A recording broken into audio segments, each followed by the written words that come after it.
السلام علیکم ورحمۃ اللہ تعالی وبرکاتہ۔ میں عبدالباسط خان رضوی مصباحی رمضان اسپیشل پروگرام میں ایک نئی کوشش اور ایک نئے مضمون کے ساتھ ایک بار پھر آپ کے روبرو حاضر آیا ہوں۔ امید کرتا ہوں آپ جہاں بھی ہیں اللہ تبارک و تعالی آپ کو اپنے حفظ و امان میں رکھے، خوش رکھے، آباد رکھے۔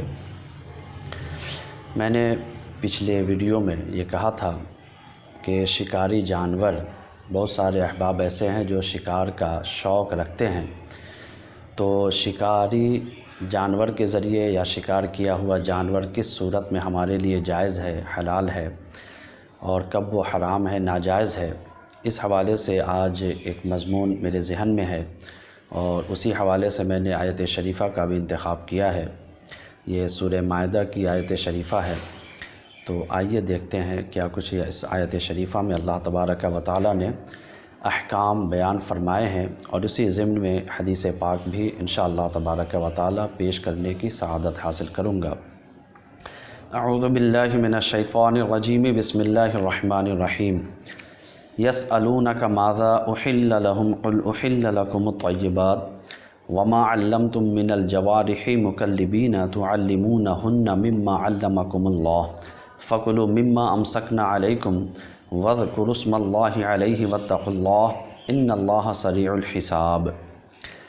وہ آپ سے سوال کرتے ہیں کہ کون سی چیزیں ان کے لیے حلال کی گئی ہیں، آپ فرما دیجئے کہ تمہارے لیے پاکیزہ چیزیں حلال کی گئی ہیں، اور شکار ان کا سکھایا ہے جنہیں تم نے شکاری جانوروں میں سے شکار پکڑنے کی تعلیم دیتے ہوئے تم انہیں وہ طریقہ سکھاتے ہو جو اللہ نے تمہیں سکھایا، تو کھاؤ اس میں سے جسے شکاری جانور تمہارے لیے پکڑے رہیں، اور اس شکاری جانور پر اللہ کا نام لیا کرو، اور اللہ سے ڈرتے رہو، بے شک اللہ تعالیٰ بہت تیز حساب لینے والا ہے۔ شکاری جانوروں سے شکار کرنے کا طریقہ بہت پرانا ہے۔ میں سمجھتا ہوں کہ یہ عربوں میں بھی یہ طریقہ رائج رہا ہوگا۔ یہی وجہ ہے کہ آقا علیہ الصلاۃ والسلام سے بھی اس حوالے سے سوالات کیے گئے کہ یا رسول اللہ صلی اللہ تعالیٰ علیہ وسلم، ہمارے لیے شکاری جانور کا کیا ہوا شکار وہ کس حد تک حلال ہے؟ تو باضابطہ اللہ تبارک و تعالیٰ نے اس حوالے سے آیت شریفہ نازل فرمائی اور مکمل احکام بیان فرما دیے۔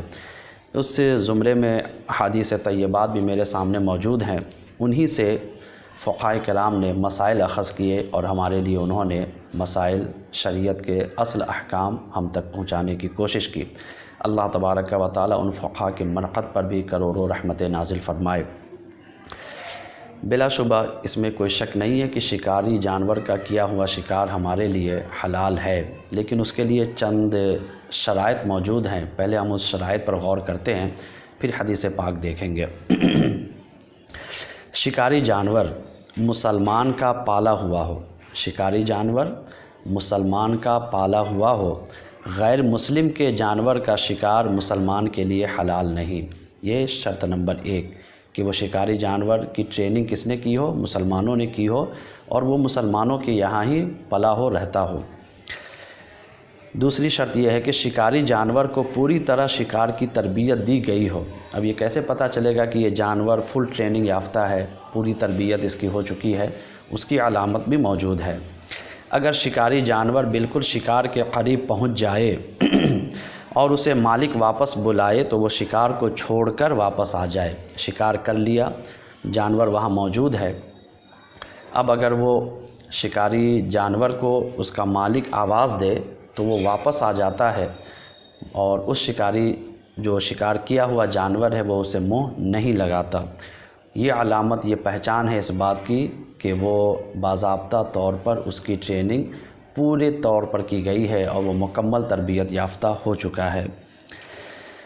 مالک واپس بلائے تو وہ شکار چھوڑ کر واپس آ جائے، شکار نہ کرے، یعنی وہ مالک کے حکم کا پوری طرح پابند ہو۔ دوسری بات، تیسری شرط، شکاری جانور کو بسم اللہ اللہ اکبر کہہ کر چھوڑا گیا ہو۔ چوتھی شرط ہے، شکاری جانور ایسا تربیت یافتہ ہو کہ شکار کو پکڑ کر مالک کے پاس لے آئے یا اس تک مالک کے پہنچنے کا انتظار کرے۔ اس میں بھی اس میں بالکل نہ کھائے اس میں بالکل بھی شکار کرنا اس کا کام تھا، وہ شکار کر چکا، اب وہ جانور اسے اپنی طرف سے اپنا رزق، اپنی غذا بنانے کی کوشش نہ کرے۔ یہاں تک کہ شکار کا خون اگر اس کے منہ پر لگ گیا تو اس کو بھی وہ نہ چاٹے۔ تو بہت ساری شرائط یہاں پر موجود ہیں۔ میں سمجھتا ہوں آج کے زمانے میں اب یہ طریقہ کہاں رائج ہے مجھے پتہ نہیں ہے۔ عام طور پر آج جو حالات موجود ہیں، لوگ تیر سے، گلیل سے یا پھر بندوق وغیرہ سے لوگ شکار کرتے ہیں، اس مضامین کی طرف بھی میں آگے آ رہا ہوں۔ شکاری جانور کے حوالے سے یہ شرائط موجود ہیں۔ ان شرائط کے ساتھ ساتھ شکاری جانور کا شکار حلال ہے۔ اگر شکار زندہ ہے تو اسے بلا شبہ بسم اللہ اللہ اکبر کہہ کر ذبح کیا جائے، اور اگر مر چکا ہو تو بھی جائز ہے۔ لیکن ایک مزید شرط یہ بھی ہے کہ شکاری جانور نے شکار کو دبوچ کر نہ مارا ہو، بلکہ اپنے پنجوں اور دانتوں سے زخمی کر کے مارا ہو کہ خون بہا ہو۔ ذبح کی ایک صورت ہو جائے گی۔ شکاری جانور کے ذریعے جب شکار کیا جاتا ہے اسے ذبح نہیں کہتے۔ ذبح کی تو ایک خاص صورت ہے، مخصوص صورت ہے کہ اسے گردن کے پاس کاٹا جائے تیز دھار چھری سے یا جو بھی اسلحہ ہوں، اور ساتھ ہی اس کے 4 رگ جو ہیں وہ کٹ جائیں، اسے ہی ذبح کہتے ہیں۔ اسے ذبح کے حکم میں مان لیا گیا ہے، اور اسے بعین ہی آپ ذبح نہیں کہہ سکتے۔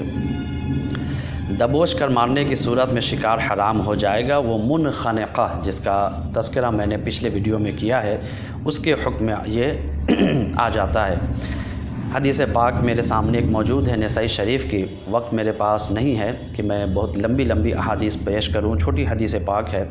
عن عدی بن حاتم قال قلت یا رسول اللہ صلی اللہ علیہ وسلم ارأیت احدنا اصاب صیدا ولیس معه سکین یذبح بالمروہ وشقۃ العصا فقال امرر الدم بما شئت واذکر اسم اللہ۔ حضرت عدی بن حاتم رضی اللہ عنہ کی روایت ہے کہ میں نے حضور علیہ السلام سے عرض کیا، یا رسول اللہ آپ کا کیا حکم ہے کہ اگر ہم میں سے کسی کو شکار مل جائے اور اس کے پاس چھری نہ ہو تو کیا وہ نوک دار پتھر یا لاٹھی کی دھاردار کھپچی سے اس کو ذبح کر سکتا ہے؟ آپ نے فرمایا بصورت مجبوری، اللہ کا نام لے کر جس چیز سے چاہو خون بہا دو۔